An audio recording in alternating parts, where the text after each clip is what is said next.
ever-evolving soap opera that is, of course, what's happening over at Royal Lodge. They shouldn't pay for the sins of the parents, clearly, but I wouldn't expect them to have any front and centre row. Don't expect to see them on the palace. The reports are that King Charles has vowed to protect Beatrice and Eugenie. Buckingham Palace says that King Charles has started the process to strip Prince Andrew of his title. Breaking news, and Prince Andrew has announced that he is relinquishing his royal titles. October 3rd, 2025. The story began not with a public scandal or dramatic confrontation, but with a quiet cancellation that would reverberate through the British monarchy at exactly 10:17 in the morning. Staff at Royal Lodge, Windsor received a brief internal message that changed everything. All arrangements are to be paused until further notice. Within hours, florists who had been preparing elaborate arrangements were quietly dismissed. Caterers who had been planning menus received cancellation notices. Photographers who had been booked weeks in advance were told their services were no longer needed. The celebration, Sarah Ferguson's 66th birthday party, was over before it even began. No press statement was issued. No public apology was made. Just silence, heavy and deliberate. According to multiple insiders familiar with the planning, the decision to cancel came from within the family itself. It wasn't the palace making demands, said one source with direct knowledge of the situation. It was the daughters. They told their mother they couldn't come, and without them, there was no point in having a celebration at all. For weeks leading up to the planned event, the Duchess of York had been organising what friends described as a hopeful reunion, perhaps even a turning point for the fractured family. A carefully curated guest list of 30 people, champagne sourced from Windsor stock. Even a private jazz band had been hired to provide entertainment. But two names on that guest list were more important than all the others combined: Princess Beatrice and Princess Eugenie. And they weren't coming. They absolutely adore their mother, said a former aide who has known the family for years. But the timing was impossible. With their father back in the headlines again, they felt one photograph, just one image of them smiling at a party, could undo everything they've worked to build separately. The headlines had indeed returned, louder and more damaging than before. Just days earlier, new documents had resurfaced linking Prince Andrew to his 2011 correspondence with convicted sex offender Jeffrey Epstein. Tabloids had reignited the old scandal with fresh energy.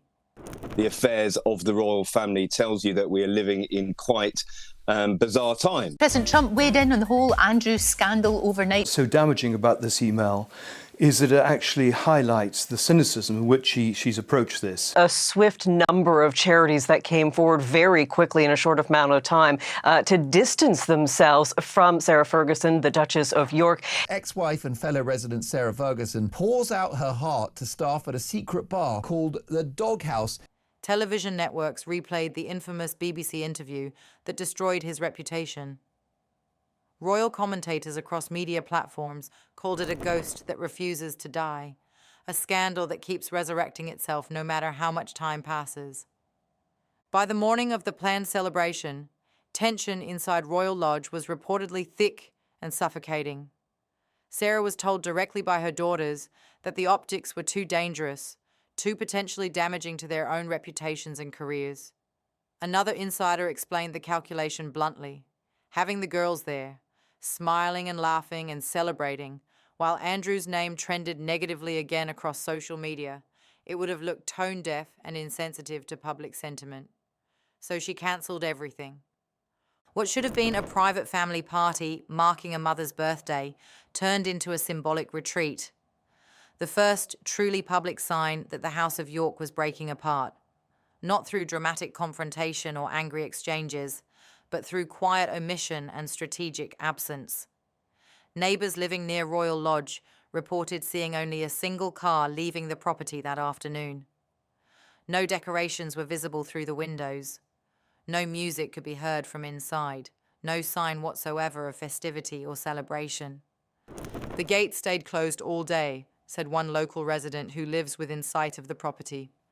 It was strange, almost eerie, like the house was holding its breath, waiting for something to happen. The cancellation spread rapidly across British media outlets within hours. The Daily Chronicle called it a birthday that never was. The Telegraph noted pointedly that the Duchess's silence on the matter spoke louder than any official statement could social networks lit up with speculation and theories. Were Beatrice and Eugenie finally stepping away from their parents permanently? At Buckingham Palace, officials declined to comment when pressed by reporters, but a royal communications officer speaking off the record hinted that the timing aligned with broader internal discussions about public optics and family reputation management.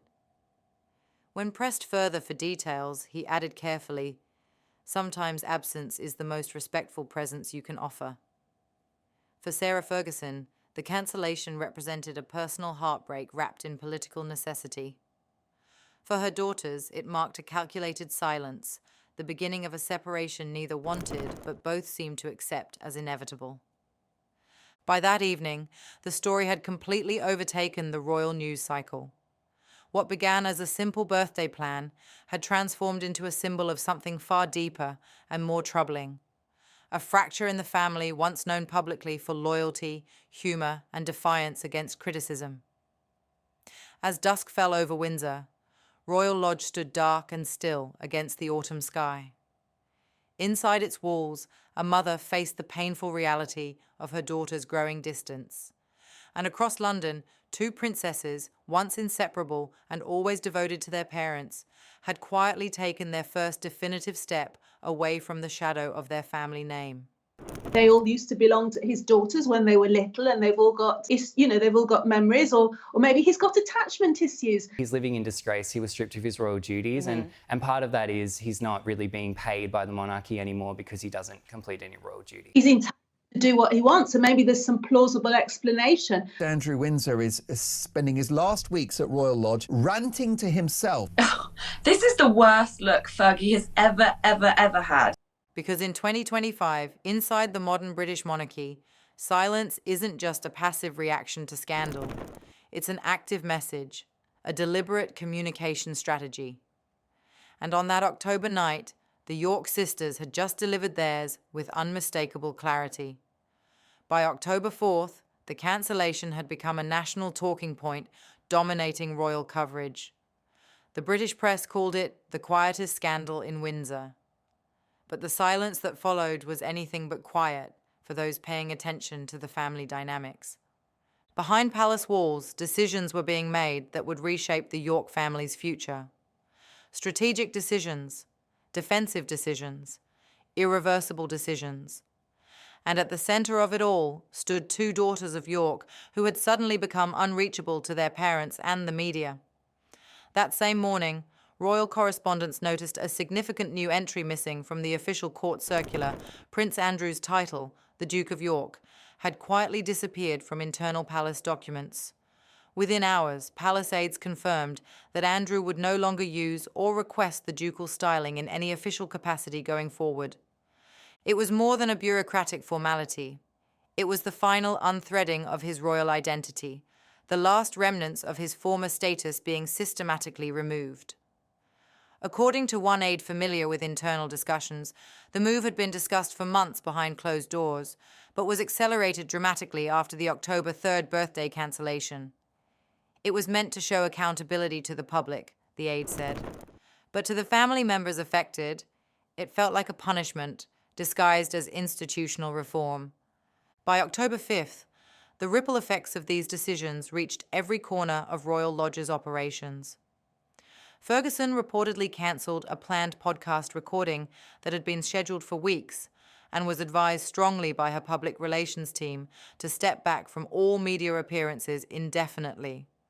But while the parents scrambled desperately for damage control and narrative management, their daughters were already gone, disappeared from public view entirely.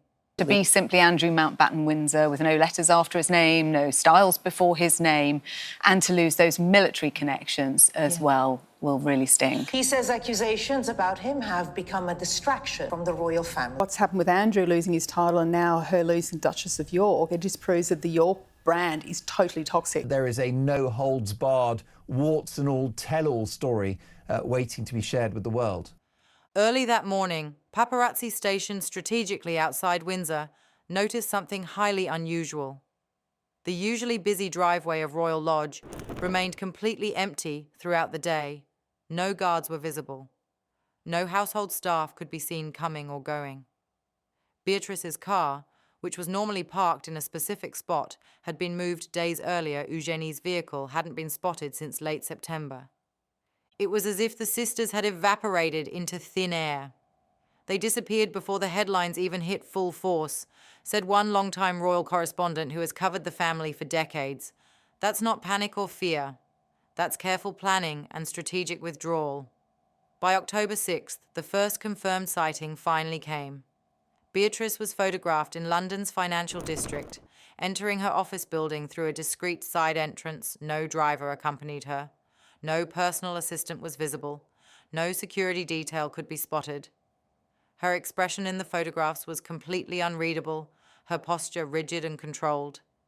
A source close to Beatrice described her current demeanor as composed but emotionally detached from family drama. She's gone into pure work mode, the source told reporters. No royal business whatsoever. No social events. No public commentary on anything.